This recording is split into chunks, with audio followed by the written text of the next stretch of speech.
Let us put ourselves in the presence of the Lord.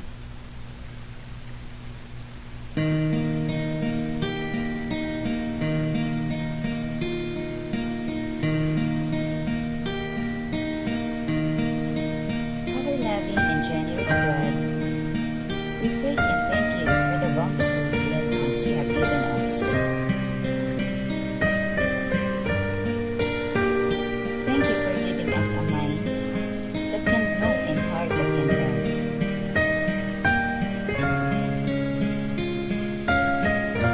Thank you for giving us the chance to continue your name amidst the pandemic that has caused a lot of changes in our lives.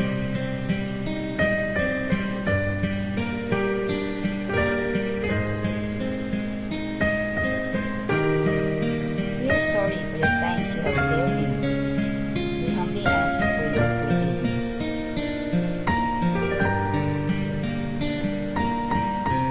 Father, help us to stay focused on our studies.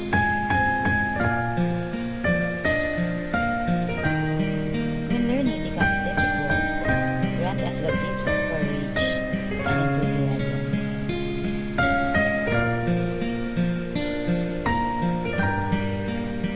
Grant us the grace to use our knowledge in making a difference into the lives of the people around us.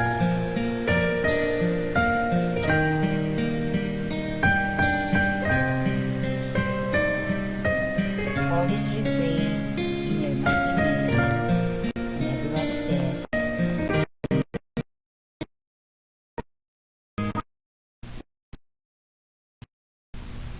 so once again, good day everyone. It's me again, your math teacher, Mrs. Michelle B. Reyes. And welcome to the third week of our subject. So nasa third week na tayo of the third quarter. And since this is our first meeting ng virtual, kasi we had 2 consecutive weeks na we had only an asynchronous class, okay? So just a few reminders. Syempre, we are still going to follow what we are doing on the past quarter. So number 1, syempre, though we are on a virtual class, you have to dress appropriately. So that's the first thing that you have to follow, okay? Number 2, mute your microphone when not talking. 3, always open your camera. But syempre, I consider that sometimes most of you are using your phone and medyo naapektuhan yung inyong internet connection. So that is why instead of opening your cam the whole period, it's alright for me basta at least from time to time medyo nag-o-open kayo ng camera, especially during recitation. So whenever you want to say something and you want to recite, make it sure that you open your camera and then wait for me to call you before you tell something or before you give me your answer. Wait lang excuse me, meron atang okay, humahabol. Okay, so to continue, syempre number 4, you are not allowed, okay, to eat while we are having our discussion.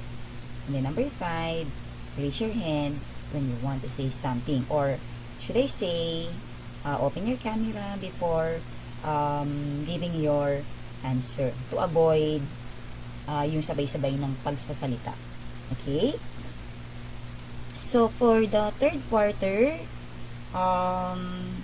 this will be your requirements. Since that we are not going to school, diba, for almost a month.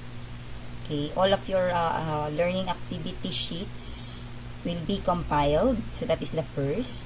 For the learning activity sheet, you need to compile the pictures of your outputs. So, kahit or though you are submitting it on our Google Classroom, nata-turn in nyo naman yung inyong Google Classroom, I want you to also compile it. Okay, mag-save kayo on your file, and then lagay nyo na lang siya sa Word, yung all of the pictures ng learning activity sheets na isasubmit ninyo, including the drills. Okay, if you are having a drill on a week or per meetings, I want you to compile it, and then at the end of the quarter, you're going to submit it to me. Okay? Kasi we do not know if or when are we going to school for you to submit your paper. Okay? Basta itago nyo lang yung mga papel ninyo. And then, of course, you should have always your paper and pen with you. So, since that for the third quarter, our focus will be about geometry. So, medyo wala tayo masyadong computation. So, we're not going to use your drill board for this quarter. Okay, only pen and paper. Your notebooks are here. Inuwi ko siya sa bahay. So, for the third quarter, lahat ng tasks will be written on a sheet of paper. Tapos, kung may kakaroon ng chance na pwede na tayong pumunta sa school, then that's the time you can use your notebook again. So, maybe on the fourth quarter, if we will be allowed to go to school. Okay? So, how are you? May I see your faces? Okay. How are you now? Kamusta naman kayo? Before I present to you our objective for this morning. Mabilis lang naman yung ating lesson today, since that wala tayong computation.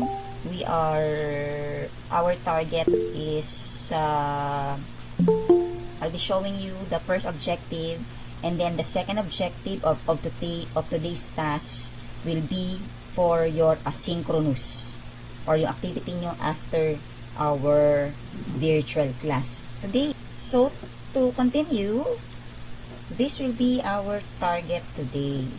Yan, we only have 2 objectives. As I've said, the first objective is to be presented, okay, on our synchronous class, and then for the second objective is on our asynchronous after our discussion. So, kayo ito, which is found on your LEAP or your learning package, which is already posted on our Google Classroom. Nakapost na yun doon. Pwede nyo na yung ma-visit later. So, for number 1, proves the midline theorem. Okay? Proves the midline theorem. Then, number 2, proves theorem on trapezoids and KITES. Okay? So, these are the important definition that you have to remember for you to give or write your statement when giving the proof that the figure is, or the theorems on the figures are true or correct. Okay? So, for when we say midline theorem, the segment that joins the midpoints of 2 sides of a triangle is parallel to the third side and half as long. Okay? So, the midline theorem on a triangle, particularly, that is our target today. Sige nga, let me see if you know how to draw a line on a midline. Okay, following the midline theorem on a triangle. Okay? Based on the definition, I want you to illustrate a triangle, then show the midline. Okay? You're going to show the midline following the theorem. So, I'm giving you 2 minutes. Get your paper and pen. Then later, I want to see your answer. This is part of your drill today. 5 points per figure. So, 2 minutes. Time starts now. Okay, time is up. Sige nga, show me your answers. Where is the midline on a triangle? Okay. Sige, tingnan ko yung mga sagot ninyo. Triangle with a midline. Okay. Yan, nakakita na ako ng 2 correct answers. 3. How about the others? Where are your answers? Saan ang mga sagot nyo? Wala? Eto lang, 3 lang may sagot. Teka, picturean ko nga. Pipicturean ko kasi sa drill yan. Sila lang ang nakakuha ng tamang sagot. Okay. You're correct. Very good. Sino-sino to? Andrea, Vera, Rosemary. Okay. So, the midline actually is a line. That's correct. Very good. Okay. So, it's a line which is parallel to the third line of a triangle. So, asan ba ang third line ng triangle? If there is a third line on the given triangle, it means to say that the kind of triangle na nire-repair is an scalene triangle. Kasi kapag sinabi natin scalene triangle, then the sides are not equal. Okay? Walang, yung kanilang side ay magkakaiba ng measurements. Okay? So, just like this, let us consider this triangle ABC. Okay, where is the midline here? What segment is the midline here? Anong segment ng midline dyan? Doon sa figure ko. Here. Anyone? Nakikita nyo? Okay, sige. Who wants to answer? Yes. Wait lang. Yes, Andrea?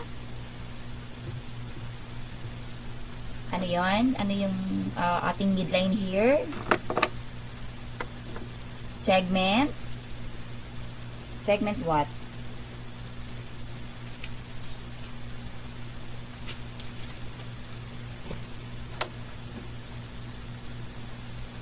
Letter D? Only letter D? Letter D and F, so that's correct.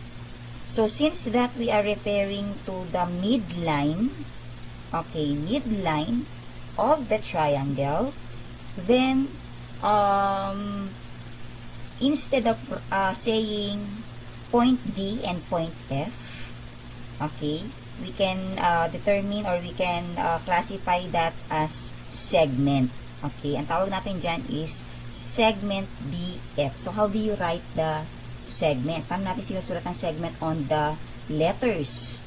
Okay, what you will do is to simply write a line, a horizontal line, at the top of the letters. So, ganito ang pagsulat dyan.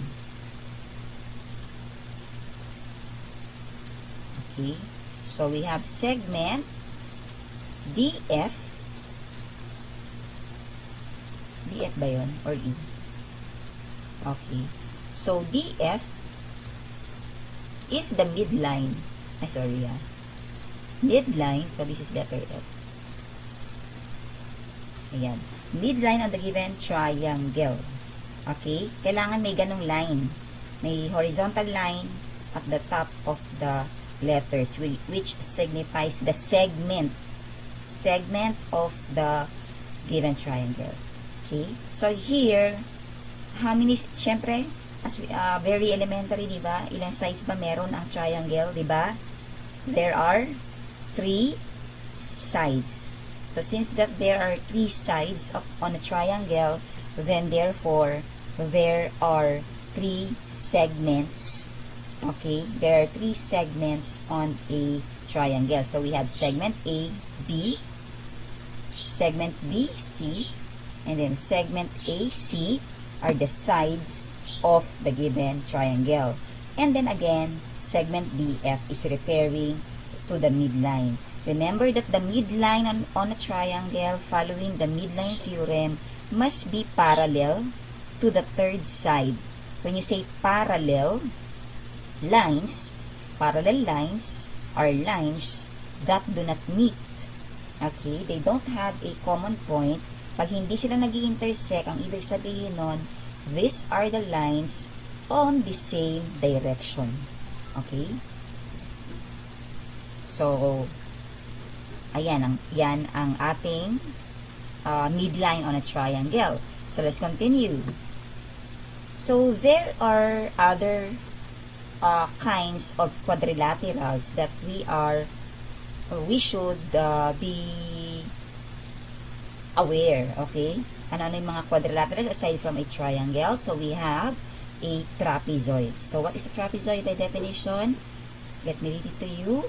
It is a quadrilateral with one pair of parallel sides where the median of a trapezoid is parallel to each base and its length is 1/2 the sum of the lengths of the bases. Okay, so ano ba ang itsura ng trapezoid? So, how do a trapezoid looks like and where is the median on a trapezoid? So, I want you to illustrate it again following the definition within 2 minutes. So, by the way, yung kanina figure 5 points yun. Lagyan nyo na lang ng 5 points. 3 lang naman yung kanina atang may tamang sagot or well, may problema sa camera. Okay? So, I want you to illustrate a trapezoid for 5 points again within 2 minutes. Don't forget to include the median. So, time starts now.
Okay, time is up.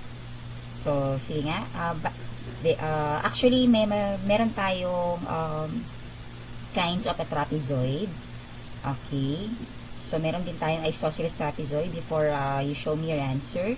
Pag sinabi natin as isosceles trapezoid, it is a trapezoid with a pair of legs that are congruent. Pag sinabi congruent, ibig sabihin yung dalawang legs sa sides ay pareha sila ng measurement. Okay?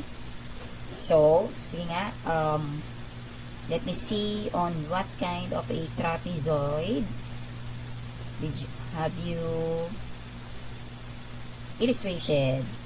O, dalawa lang ba? Apat lang ba? 5? Okay. Sige, Andrea, Vera, Rosemary, Rana, Princess, and Khalil. Okay. Yes, so all of your answers are correct. Si Princess lang ang iba yung isosceles niya, iba yung kanyang trapezoid, pero tama din. Okay? Iba lang yung kind ng trapezoid ang ginamit niya. So, very good. Okay, let me wait lang, pakita niyo yung sagot niyo. Kasi kailangan meron akong I should have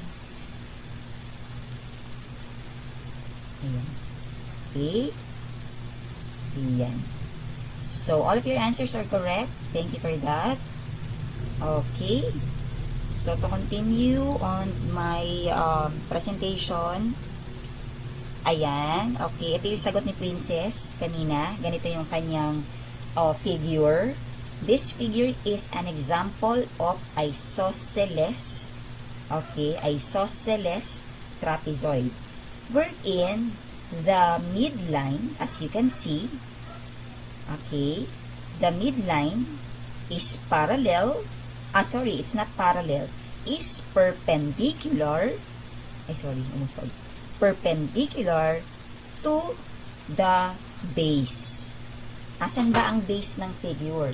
Siyempre, pag sinabi nating base of the figure is usually found at the bottom part, nasa ibaba, kaya nga siya base, diba? So here, the base of the figure is segment AB. Ayan. Tapos, ang legs natin are segment AD and then segment segment BC. Okay? So, ayan, segment AB. Dito, on a kind of, wait lang, excuse me.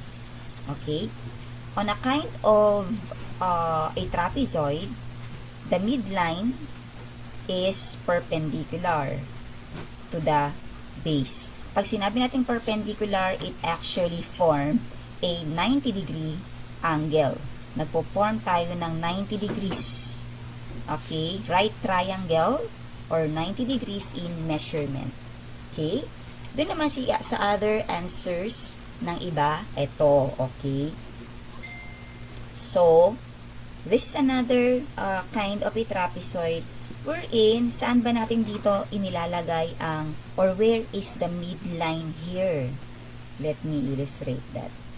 The midline is usually parallel to the bases. So, dyan, when we draw that figure, dapat yung midline ninyo ay naghahati. Okay? It must be parallel. When you say parallel, it must be on the same direction of the bases. So, ito yung pinaka midline. So, halimbawa, this one is a trapezoid A, B, C, D. And then the midline here is segment E, F. Okay, so yan yung midline nyo. EF is the midline.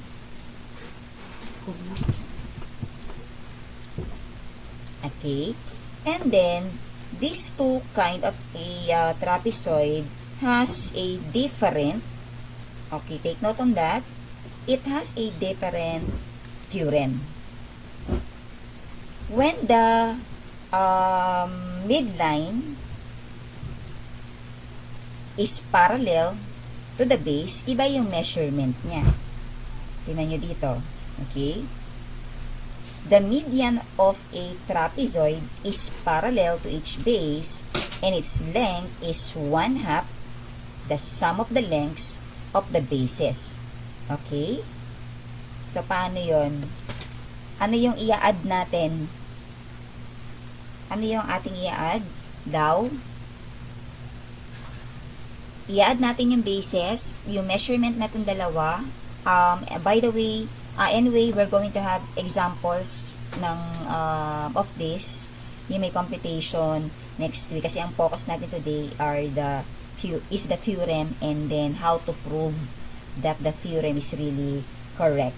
So, dito, when we add daw, ayan, when we add the bases, ay kalahati ng midline. Okay?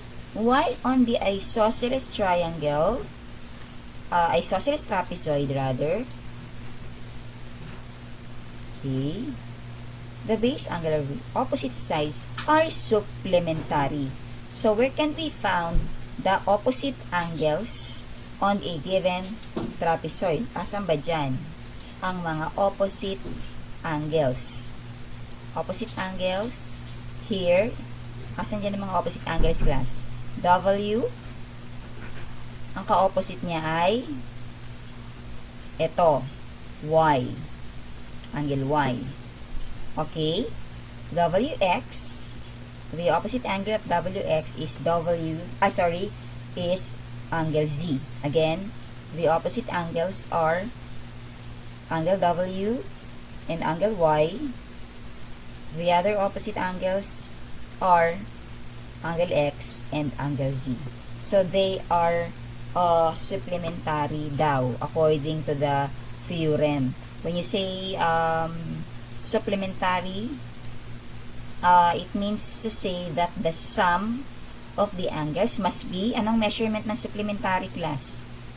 The sum must be What measurement? When it's supplementary.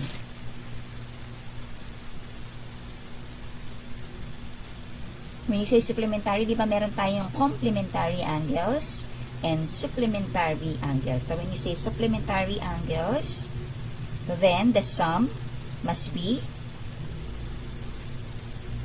very good, Andrea. Okay? 180 degrees. Kapag complementary angles, ang sum naman natin ay that's correct, Andrea. Okay? Very good.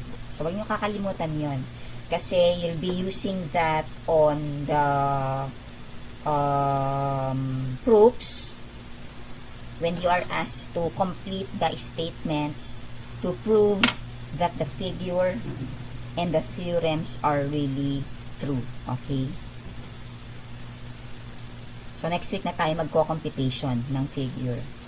Okay? Another type of a figure, or of a quadrilateral rather, is a kite. Okay, when you say kite, it is a quadrilateral with two pairs of adjacent sides that are congruent. Sige nga. So, again, within 2 minutes, I want you to show a kite. Tapos, lagyan nyo siya na to draw a kite within 2 minutes for 5 points again. So, time begins now. Okay? So, time is up. Sige nga, show me your answers. Let me see your figures of a kite with a midline and a diagonal line. Okay, that's correct. How about the others? So we have 1, 2, 3, Andrea, Rosemary, Vera, Khalil. Then the rest, we have, okay, Prince Charles has an answer. Rana also. Asan yung kite mo? Okay. Okay. So, that's correct. Okay. Tama yung mga sagot ninyo. So, let me picture that again. Para meron akong ng mga may scores. So, that is for 5 points again. Ayan. So, thank you. This one is an example of a kite. Ayan. Let us consider a kite DEFG. Okay. So, here you have 2 lines. Okay. At the middle part of the figure. So, meron tayong segment E, G, and segment D, F. Okay. So, which do you think? Which segment referred to the midline on the given kite? Is it segment EG or segment DF? Ano dyan sa palagay ninyo ang midline na tinutukoy? Yes? Anyone? Ano dito ang midline? Is it segment EG or segment DF? Answer? Yes, Vera?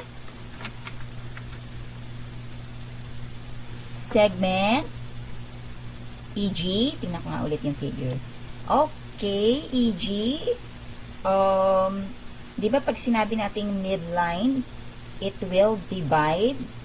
Balikan natin yung Vera. The segment that joins the midpoint of the two sides. Sa triangle naman kasi to. Okay. So, the midline theorem on a kite actually, it is a line which divides, okay, the figure into two congruent angles. Yan ang midline sa isang kite. So, here, the midline actually is segment DF. Ito yun. Kasi, ito yung congruent ang angles. Ang measurement ng angles. Okay? So, which means to say that if this angle measure or angle F measures 60 degrees, okay, when cut by a midline, each part of a triangle, kasi pag sineparate mo yung dalawa, magpo-form tayo ng dalawang triangle, di ba?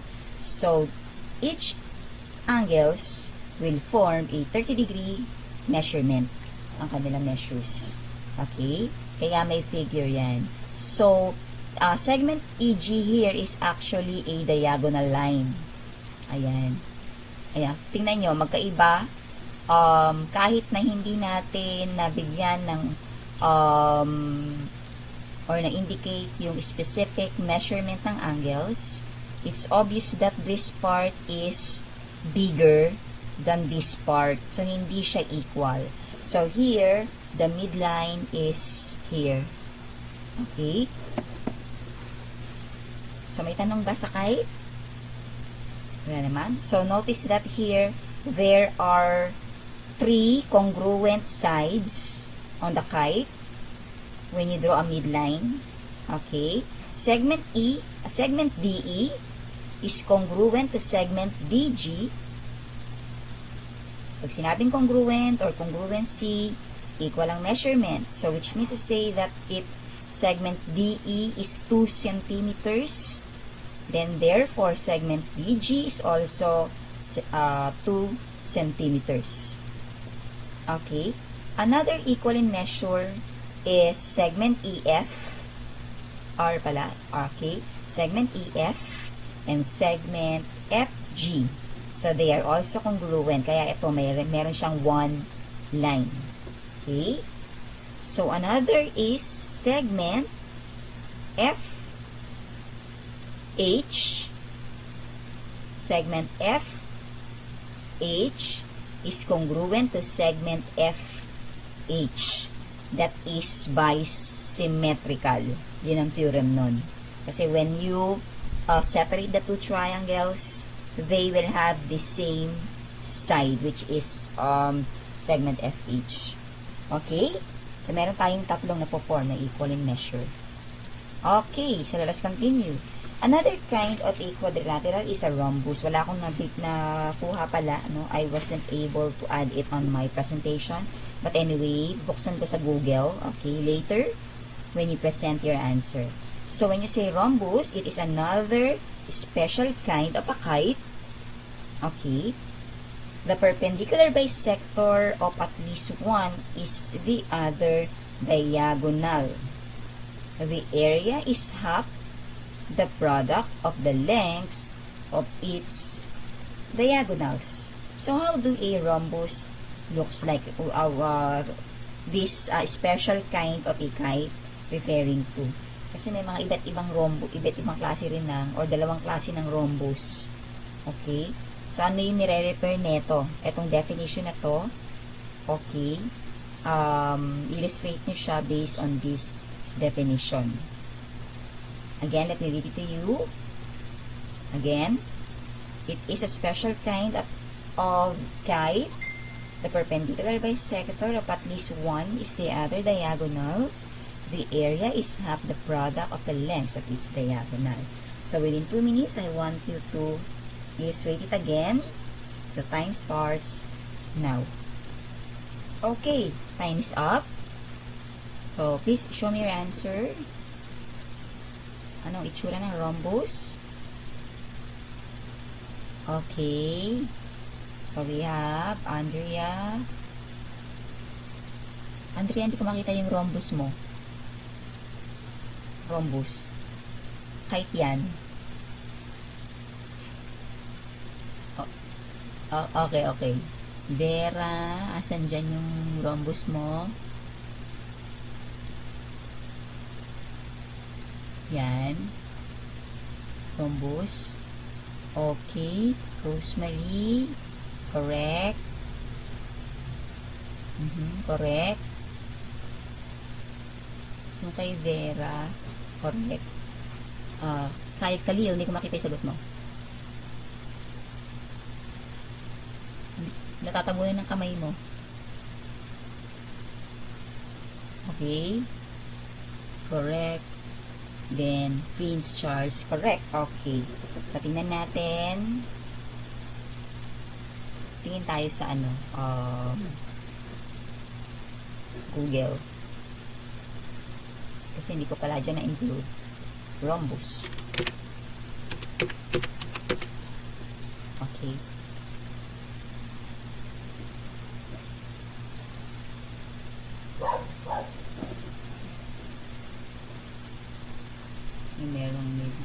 one, okay? This one. Ay, ayaw malakihan.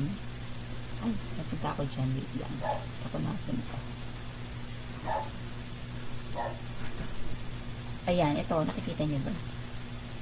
Ayaw siya malakihan. Ayan, this one is an example. Ito, yan. Mga example yan ng rhombus. As you can see, it composes of two diagonals. Okay. Tapos yung isang sagot ng kanina, tama din yun eh. Special kind of A. Sino yung may sagot nun kanina?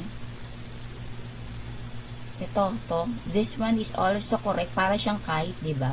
Kasi special kind of A kite siya. Tama rin naman yan. Okay. Yan. So, these are samples of a rhombus. Okay?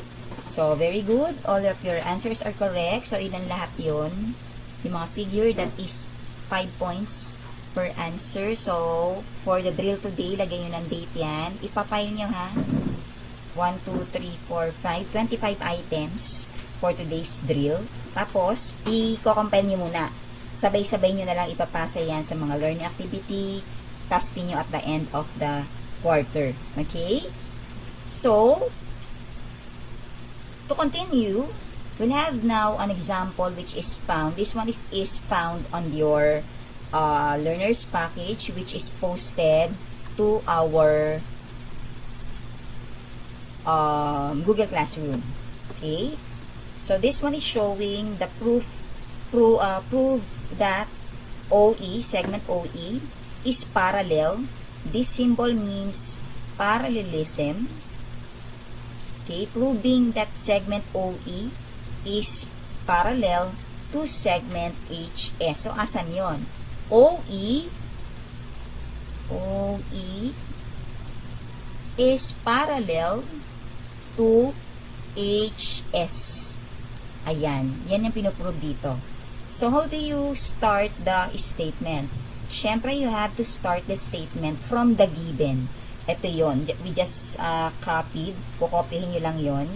Kasi may sasagutan kayo later on your Google Classroom. Fill in the blanks yon. So, you have to know this. Okay? So, from the given triangle HNS, O is the midpoint of segment HN, and E is the midpoint of NS. So, you just have to copy that. Then, the reason is given. So, from the given, okay, in OE, in ray OE, okay, there is a point T. Asan yung point T dito? OE. There is a point T such that OE is congruent.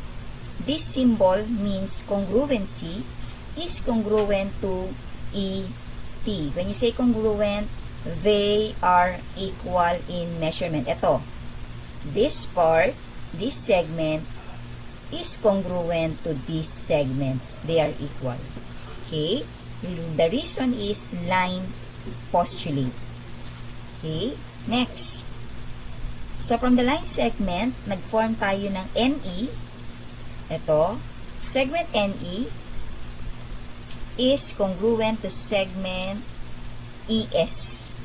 NE is congruent to segment NS. Siyempre, since that this one is referring to the midline, it means to say that the point here must be at the middle part of this segment. So, syempre, kapag nandun sa gitna yun, equal din ang measurement ng sides ng triangle. So, reason is by the definition of a midpoint. Okay. So, from this part, there are two angles involved. Ito, angle 2 and angle 3. Nag-form tayo ng vertical angle theorem, or we follow the vertical angle theorems. So, paano tayo nagkaka-form ng vertical angles? Paano nagkakaroon ng vertical angles? When the angles are located into this part. I will repeat that. Okay. So, saan tayo nagkakaroon? So, for example, here is the figure. Ay, nako, hindi masyado straight. Okay.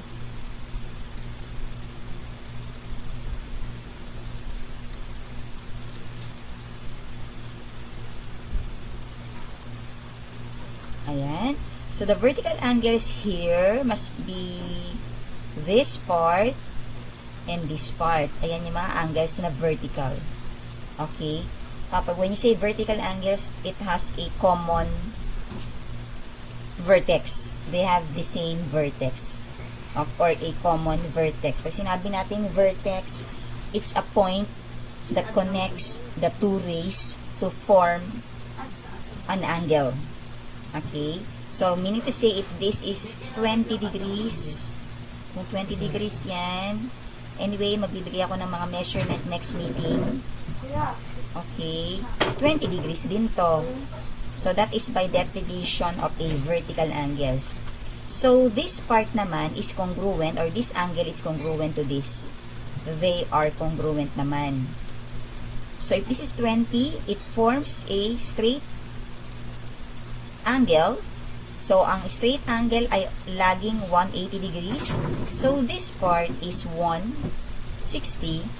degrees. So, following the vertical angle theorem, since they have a common vertex, 160 rin ito. Ayan. So, ayan yan ang ibig sabihin ng vertical angles. Okay? So, from the vertical angles, nakakapag-form tayo ng dalawang triangle. So, we have triangle NEO. NEO. Ito.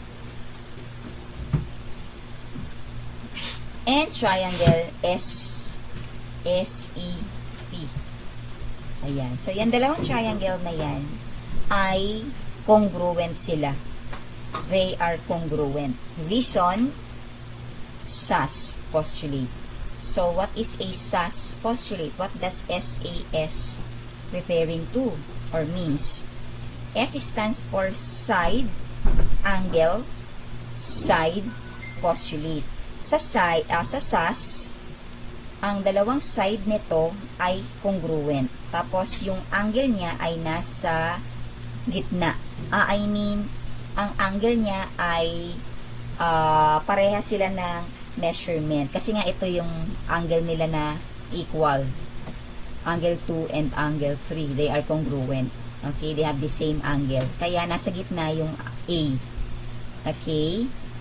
And the sides are congruent. So, segment NO, this part, is congruent to this part. Hindi ko kasi masyado makita yung letter dito, pero you can found this on your lip. And then, this angle, this side pala is congruent to this side. Ayan. So, reason, definition of, reason, CPCTC. So, what do you mean by CPCTC? Ano ibig sabihin ng C?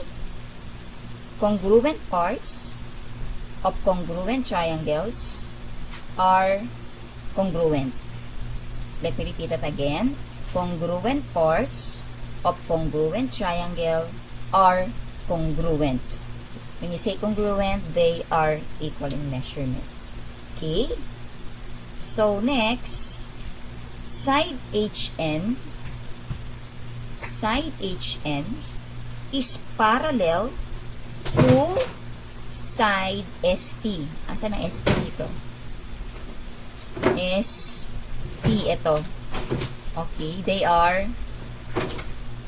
parallel. Pag sinabi natin parallel, they do not meet and they are on the same direction.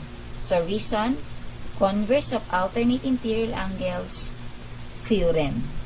Okay, interior angles, theorem. Asan ang interior angles dyan?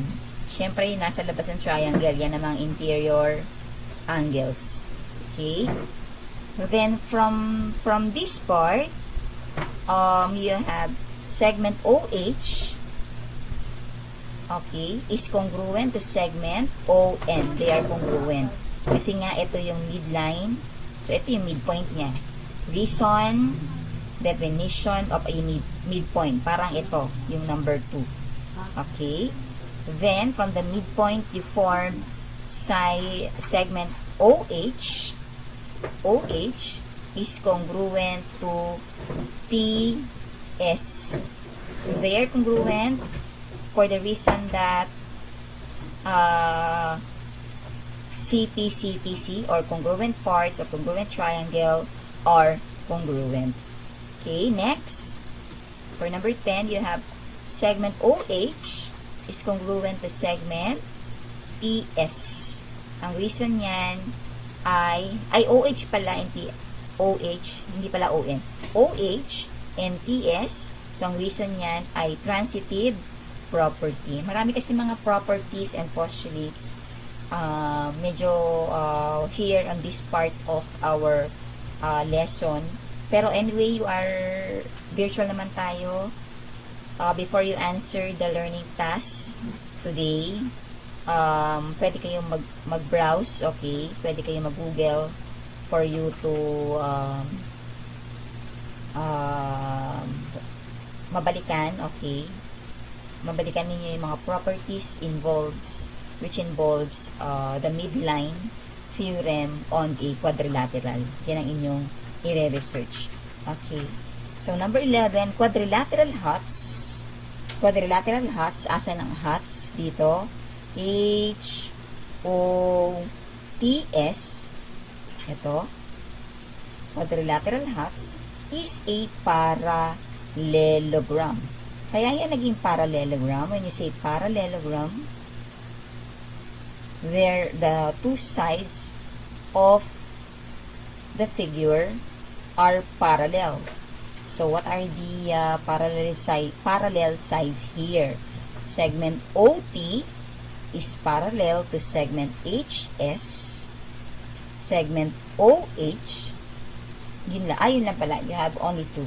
Okay? Hindi na to parallel eh. Kasi magkaiba sila ng direction. Itong slant na to papunta sa kaliwa. Ito naman pakanan. So, you only have two. So, ang definition dyan, ang reason dyan is by the definition of a parallelogram. So, let's continue for number 12. OE plus ET is equivalent syempre to OT. Syempre, pag pinag-add mo yung dalawang yun, equivalent siya to segment OT. That is by segment addition postulate. Okay, reason is segment addition postulate. And when you add segment OE plus OE, asan yung OE? OE plus OE is equivalent to OT naman daw. Okay, that is by substitution property. Ang reason is substitution property. Okay. So, next is 2 multiplied to segment OE or 2 segment OE kasi pag pinag-iwalay yung figure na yan, magkakaroon tayo ng dalawang OE, segment OE, is equivalent to OT. Ang reason is by addition property. Okay? I hope that you can, you're still there. Balikan na lang ito sa LEAP ha, sa learner's package ninyo. And then you have segment HS is congruent. Pag sinabing congruent, they are equal in measure. Okay. Segment HS is congruent to OT. Kung ito ay 10 centimeters, 10 centimeters din ito. Reason, in a parallelogram, any two opposite sides are congruent, syempre. Okay. Then next, number 17, 2 segment OE, 2 multiplied by segment 2E is equal to segment HS. OE is equal to segment HS. That is, in a parallelogram, any two opposite sides are congruent. And then lastly, segment OE, dito tayo, this part, ito syempre ang magiging last. Okay. Segment OE is equivalent to 1/2 of segment HS. Reason, it divide both sides by 2. Okay. So, it's actually the first part of today's objective, which proves that the midline theorem on the figure. So, ang figure dito is a triangle. Tapos, on a triangle, nag-form tayo here ng parallelogram. Okay? Ayan. So, for the part 2 of today's objective will be on your asynchronous. Okay. So, using the learner's package or the soft copy, you're going to read and understand the content carefully, then answer the following. For number 1, part C is the engagement, which is the learning activity 1. Hindi lahat sasagutan doon.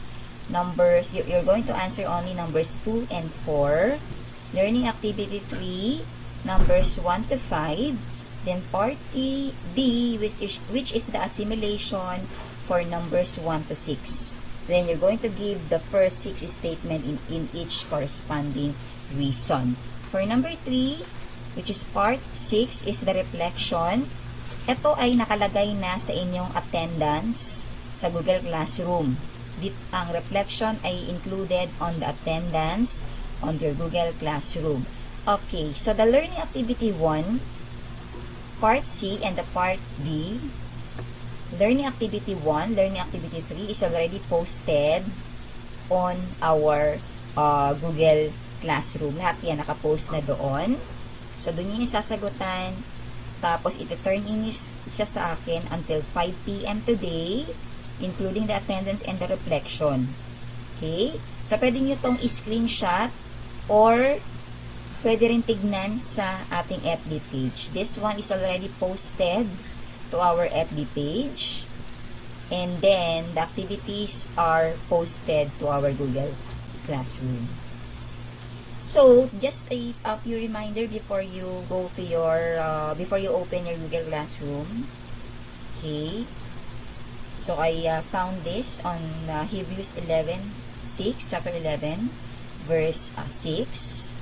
It's impossible to please God without faith, because the one who draws near to God must believe that He exists and that He rewards people who try to find Him. Okay? Siyempre, there is always a reward to people who is following. Siyempre, we have to follow God. And we believe that He exists. Naniniwala tayo that God exists kahit na hindi natin siya nakikita. Okay? Pero nararamdaman natin siya. And He is there always watching over us. Okay? So at this point, kindly visit your Google Classroom for your engagement activity and your attendance today. Note, engagement activity is considered as quiz. Quiz niyo yan for the 3rd quarter. So thank you. Ganyan lang, very short lang ang ating meeting today. Kasi nga wala tayong computation. The computation will be included on our next meeting today. So the rest of the time will be done for your asynchronous class until 5 p.m. Basta dapat na-send na sa akin lahat. Okay, na-turn in na sa Google Classroom lahat-lahat ng dapat i-turn in. Just a few reminder for the 2nd quarter kasi there are some from you who are until now incomplete on the grade. Okay. So, please make sure na na-turn in lahat ng mga dapat i-turn in. Naipasa lahat ng naipasa so that your card will not be blank on my subject. Kasi may mga iba blanco ko, yung mga hindi nagpapasa. Okay? Hindi pa nakapagpasa ng kanilang outputs. Okay. May tanong ba? Questions? Clarifications? Questions? Wala? Clarifications? Wala? Okay. So, nakapag-picture naman natin tayo kanina for the attendance. So, may mga humabol pala, ano? May mga latecomers. Picturean ko na lang ito. Yung kita yung name nyo. Okay. Wait lang, I'll just get my phone.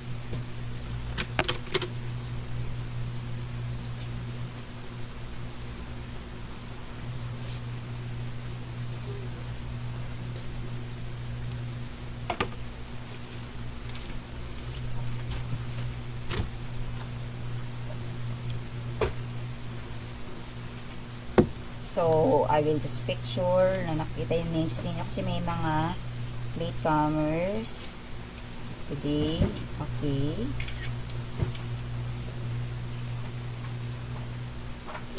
So, no other questions, concerns, violent reactions, meron ba? Questions, clarifications? Wala naman. Okay, so if none, ay may naglap agad.